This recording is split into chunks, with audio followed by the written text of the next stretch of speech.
Mechanical ഡൈജഷനും chemical ഡൈജഷനും നമ്മുടെ എക്സാമിന് important ആയിട്ടുള്ള ഒരു ടോപ്പിക്കാണ് ഇവിടെ തന്നിരിക്കുന്നത്.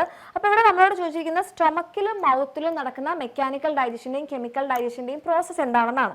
അപ്പോൾ ഇവിടെ നമുക്ക് തന്നിരിക്കുന്നത് ഇവിടെ നമ്മളോട് ചോദിച്ചത് സ്റ്റൊമക്കിൽ എന്താണ് മെക്കാനിക്കൽ ഡൈജഷൻ നടക്കുന്നത്, ആൻഡ് മൗത്തിൽ എന്താണെന്ന് ഓൾറെഡി പറഞ്ഞിട്ടുണ്ട്, പല്ലാണ്. അതേപോലെ തന്നെ നമ്മുടെ കെമിക്കൽ ഡൈജഷൻ സ്റ്റൊമക്കിൽ എന്താണെന്ന് തന്നിട്ടുണ്ട്, മൗത്തിൽ എന്താണ് കെമിക്കൽ ഡൈജഷൻ നമ്മൾ എഴുതണം. അപ്പോൾ നമുക്കറിയാം സ്റ്റൊമക്കിൽ മെക്കാനിക്കൽ ഡൈജഷൻ എന്താണ്, അവിടെ സ്ട്രോങ് മസ്കുലാർ കോൺട്രാക്ഷനും അതുപോലെ തന്നെ പെരിസ്റ്റാൾസിസും നമ്മുടെ ഭക്ഷണത്തിന് എന്ത് ചെയ്യുന്നുണ്ട്, നല്ലപോലെ ഒതുക്കുന്നുണ്ട്, അതുപോലെ തന്നെ എൻസൈംസും ആയിട്ട് മിക്സ് ചെയ്യുന്നുണ്ട്. അതേപോലെ ഇവിടെ നമ്മുടെ മൗത്തിൽ നടക്കുന്ന കെമിക്കൽ ഡൈജഷൻ എന്താണെന്ന് ചോദിച്ചു കഴിഞ്ഞാൽ മൗത്തിൽ നമുക്ക് സെലൈവറി ഗ്ലാൻഡ് ഉണ്ട്, സെലൈവറി ഗ്ലാൻഡിൻ്റെ അകത്ത് നമുക്ക് സെലൈവറി എമൈലീസ് ഉണ്ട്.